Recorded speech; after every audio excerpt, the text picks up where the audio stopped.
नमस्कार, मैं हूं आपके साथ मयंक। देखिए, बहुत बड़ी खबर है ईरान से, धमाकेदार खबर है और ये खबर अगर पूरी तरह से सच साबित हुई, मिडिल ईस्ट का पूरा गेम चेंजर साबित होगी। देखिए, खबर ये है कि रूस का AN-124 एंटोनोव बड़ा जेट है, इसने तेहरान में लैंडिंग की है, जिसके बाद ये सवाल पूछे जा रहे हैं, ये सवाल उठ खड़े हुए हैं कि क्या रूस ने सुखोई 35 जेट्स तेहरान को दे दिए हैं? क्या ईरान पहुंच चुके हैं रूस के सुखोई 35 जेट्स? देखिए, ये पूरी खबर शुरू कैसे हुई, पहले हम आपको वो बताएं। और ये खबर जो है कल की है, 2 नवंबर की है। आप अक्सर डेट पूछते हैं, ये कोई पुरानी खबर नहीं है, मैं फिर से रिपीट कर रहा हूं आपके लिए। 2 नवंबर की खबर है और खबर क्या है? Russia's Antonov AN-124 Ruslan, one of the world's largest military cargo aircraft, made a mysterious and unannounced landing at Tehran's Mehrabad International Airport yesterday. कल मेहराबाद एयरपोर्ट में ईरान में रूस का AN-124 कार्गो जेट की लैंडिंग हुई है। ये बहुत बड़ा जेट होता है, AN-125 जो कार्गो प्लेन होता है ये, इसमें इसका उपयोग असल में मिलिट्री हथियारों को ले जाने के लिए किया जाता है, मिसाइल्स ले जाने के लिए किया जाता है, ड्रोन्स ले जाने के लिए किया जाता है और कई एयरक्राफ्ट, बड़े बड़े फाइटर जेट्स भी इसके अंदर आ जाते हैं। साधारणतः यह कहा जाता है कि अगर रूस को अपने सुखोई 35 जेट्स अगर ट्रांसफ़र करने हैं तो उनको कई पार्ट्स में अलग अलग कर दिया जाता है और इस AN-125 कार्गो प्लेन के जरिए इसे ट्रांसफ़र किया जाता है। इसी वजह से ये माना जा रहा है कि रूस ने अपने 1 सुखोई 35 जेट्स, Su-35 जेट्स अब तेहरान को पहुंचा दिए हैं। देखिए, ये जो खबर है कल की ये खबर है, जिसमें ये बताया जाता है कि सैटेलाइट की इसकी इमेजेस आ चुकी हैं सामने। ये बात, इसमें कोई शक नहीं है कि रूस का जो AN-125 रूसलन एंटोनोव जो जेट जो कार्गो शिप है, कार्गो प्लेन है, इसने लैंडिंग की है मेहराबाद एयरपोर्ट पर तेहरान में।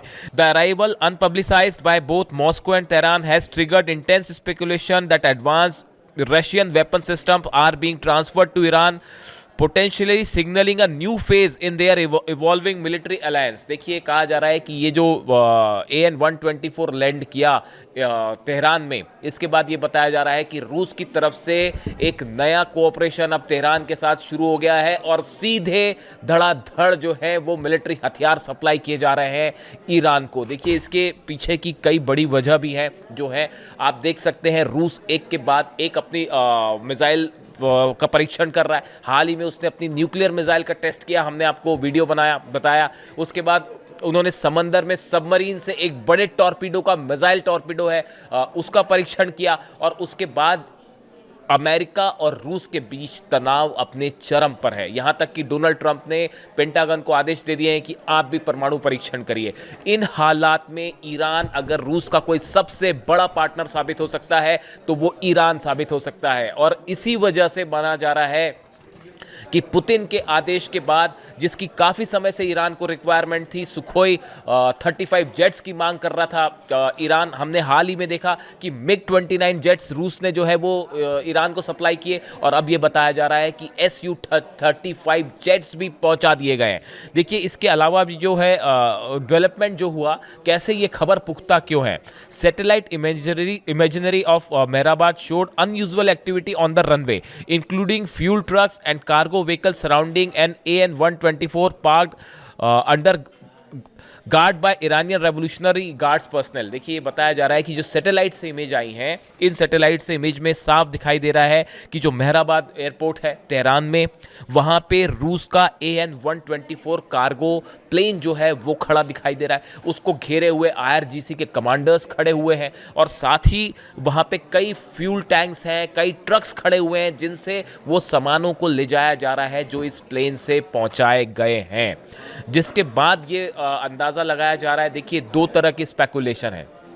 ये बात तो साफ है कि इससे बड़ी संख्या में हथियार पहुंचे हैं ईरान को, और इसमें जो डिफेंस एक्सपर्ट्स मान के चल रहे हैं कि इसमें 3 तरह की चीज़ें हो सकती हैं।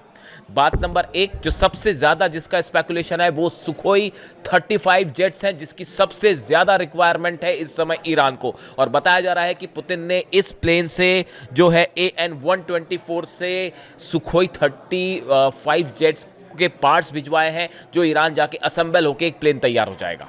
पहली बात। दूसरी बात जो कही जा रही है कि जो S-400 मिलिट्री डिफेंस सिस्टम है, इसमें इस्तेमाल होने वाली मिसाइल्स भी बड़ी संख्या में रूस से ईरान पहुंचाई गई हैं इस AN-124 के जरिए। ये एक डेफिनेटली एक बहुत बड़ी खबर है। इसके अलावा रेडार्स की बात हो रही है, जो जैमर्स होते हैं, रेडार्स होते हैं, वो पहुंचाए गए हैं ईरान को रूस के जरिए। ये 3 बड़ी स्पेकुलेशंस हैं। और उसमें देखिए, जब ये खबर आई कल, इसने पूरे मिलिट्री एक्सपर्ट्स के बीच में सनसनी फैला के रख दी है। आप ये इजराइल के लिए बहुत झटके वाली खबर है, और अमेरिका के लिए भी, कि अगर MiG-29 के बाद सुखोई 35 जेट्स भी अगर ईरान के पास पहुंच गए हैं, और जैसे दावे हैं कि चीन भी अपना J-10 गुपचुप तरीके से पहुंचा चुका है ईरान, इस स्थिति में ईरान का एयर डिफेंस अब पहले के मुकाबले काफ़ी मजबूत हो जाएगा। अब देखिए, ये खबर में सच्चाई क्यों लगती है। देखिए, मैंने काफ़ी रिसर्च किया इस बारे में और ये समझने की कोशिश की कि ये दावे में कितना दम है। देखिए, ये बात तो साफ है, सैटेलाइट से साफ हो गई है ये बात की जो AN-124 रुजलान जो हवाई जहाज है, कार्गो प्लेन है, वो पहुंचा है तेहरान। इसमें तो कोई दो मत नहीं, और 2 नवंबर को पहुंचा है। और बड़ी साधारण सी बात है कि उसमें मिलिट्री वेपन्स ही ले जाए जाते हैं। फिर मैंने सर्च करना शुरू किया कि इस पे एक्सपर्ट्स के क्या दावे हैं। उनका कहना है कि सबसे बड़ी चीज़ लगती है कि सुखोई 35 जेट्स के पार्ट्स पहुंच चुके हैं, असेंबल करके प्लेन तैयार हो जाएगा। दूसरी बात आई S-400 की, और तीसरी बात आई राडार्स की। लेकिन इसके अलावा रिसर्च के दौरान कई और चीज़ें निकल के सामने आई जो और भी हैरान करती हैं। वो ये है कि ये पहला AN-124 जहाज़ है पिछले 1 महीने के अंदर पहुँचा, ऐसी बात नहीं है। 3 बार जो है वो रूस का AN-124 बताया जाता है कि वो ईरान पहुंच चुका है पिछले 1 महीने के अंदर। पहली डेट जो निकल के आ रही है वो आ रही है 1 अक्टूबर और 7 अक्टूबर के बीच में। बताया जाता है कि 1 अक्टूबर को रूस से एक प्लेन फ्लाई करता है AN-124, जो 7 अक्टूबर को लैंड कर जाता है तेहरान में। उसके बाद दूसरा प्लेन फ्लाई करता है 13 अक्टूबर को, जो 23 तारीख के आसपास शायद डायरेक्ट फ्लाइट ना हो। कई बार ऐसा होता है कि आप डायरेक्ट फ्लाइट नहीं करते हैं, उसको इस तरीके से पहुंचाया जाता है ताकि किसी को कोई शक ना हो, कहीं उसे बीच में हॉल्ट कर दिया, या इस तरह से डेवलपमेंट्स होते हैं। 13 अक्टूबर को एक फ्लाई करने की खबर आई जो 23 को पहुंची है। और उसके बाद जो है, अब ये 2 नवंबर की खबर है, यानी कल की खबर है, कि जो तीसरा AN-124 प्लेन है रूस का, वो पहुंचा है तेहरान। अब देखिए, ये इतना ही नहीं, आप देखिए कि ये प्लेन कब फ्लाई किए उसकी भी डेट है, और कहां से। पहला बताया जाता है इरकुत्स्क इलाका है जहां से पहला प्लेन फ्लाई किया था, दूसरा मॉस्को से, और कल इलियानोवस्की से कल तीसरा प्लेन जो फ्लाई किया है, जो तेहरान लैंड किया है, वो रूस के उलियानोवस्की से फ्लाई किया। ये बड़ी स्पेसिफिक जानकारी है। कोई खबर सच्ची है या झूठी है, इसको समझने के लिए आपको ये समझना पड़ता है। देखिए, कोई खबर में जब सच्चाई होगी तो बड़ी स्पेसिफिक जानकारी होगी। इस डेट को प्लेन उड़ा, यहाँ से प्लेन उड़ा, ईरान में यहाँ पे लैंड किया, ये सब चीज़ें इस बार सामने हैं। इसलिए ये माना जा रहा है कि जैसा सबसे ज़्यादा जो डिफेंस एक्सपर्ट्स अंदाज लगा रहे हैं कि सुखोई 35 जो जेट्स हैं वो ईरान पहुँच चुके हैं। अब देखिए, एक और बड़ी खबर है, कल 2-3 बड़े इंपॉर्टेंट बयान सामने आए।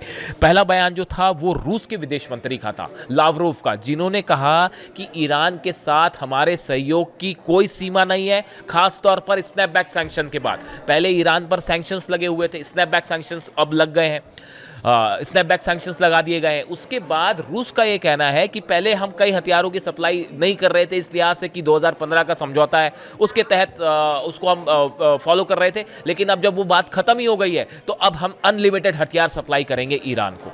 और इस तरह की बात उनकी तरफ से आई है कि हमारे पास अब सीमा का कोई समझौता नहीं, किसी तरह के हथियारों की सप्लाई में कोई सीमा नहीं होगी। लावरोव का यह बयान आया। उसके बाद 2 बयान और आए, ईरान के राष्ट्रपति पेजेश्कियान का बयान और दूसरा ईरान के विदेश मंत्री अब्बास अराक्ची का बयान। दोनों ने ये बात कही है कि ईरान किसी सूरत में अपना यूरेनियम एनरिचमेंट नहीं रोकेगा, हमारा यूरेनियम सुरक्षित है और अब हम इसे तेजी से आगे बढ़ाएंगे। पेजेश्कियान के राष्ट्रपति की तरफ से भी इसी तरह का बयान आया है कि ईरान अपना परमाणु कार्यक्रम नहीं रोकने जा रहा है, बल्कि और स्पीड से आगे पड़ेगा। ये आप कोइंसिडेंस नहीं है ये कि रूस के विदेश मंत्री का बयान, लावरोव का बयान आता है, उसके बाद ईरान के विदेश मंत्री का बयान, ईरान के राष्ट्रपति का बयान, और खबर आती है कि रूस का जो है कार्गो शिप ईरान लैंड किया है। अगर ये प्लेन्स पहुंच चुके हैं, सुखोई 35 जेट्स अगर ईरान पहुंच गए हैं, ये ईरान की एयरफोर्स में ज़बरदस्त जो है वो उसको ताकत प्रोवाइड करेगा और आसान नहीं होगा इसराइल के लिए अब की बार वैसे हमले करना जैसे 12 दिन की जंग में हुआ था। देखिए, रूस और अमेरिका के बीच में तनाव अपने चरम सीमा पर है और बात इस तरह की भी हो रही है कि कभी भी जो है यूरोप को लेकर एक बड़ा वॉर, यूक्रेन से बड़ा वॉर हो सकता है और ऐसे में सबसे बड़ा सहयोगी अगर रूस का कोई होगा तो वो ईरान होगा। शायद यही वजह है कि पुतिन ने अली खामेनी साहब की, उनकी दोस्ती के बारे में पूरी दुनिया जानती है, अब वो तेज़ी से चाहते हैं कि ईरान फ़ौरन मजबूत हो और ज़रूरत पड़ने पर रूस के साथ मजबूती से खड़ा रहे, खासकर मिडिल ईस्ट में। और इस लिहाज से बताया जा रहा है कि ये S-400 मिसाइल्स हों, चाहे सुखोई 35 जेट्स हो, बड़ा ज़खीरा तेहरान लैंड कर गया है, जिसको लेकर आप तमाम खबरें देख सकते हैं, तमाम एक्सपर्ट्स की राय है। इससे जुड़ा जो भी अपडेट होगा हम आप तक पहुँचाएंगे। Thank you so much.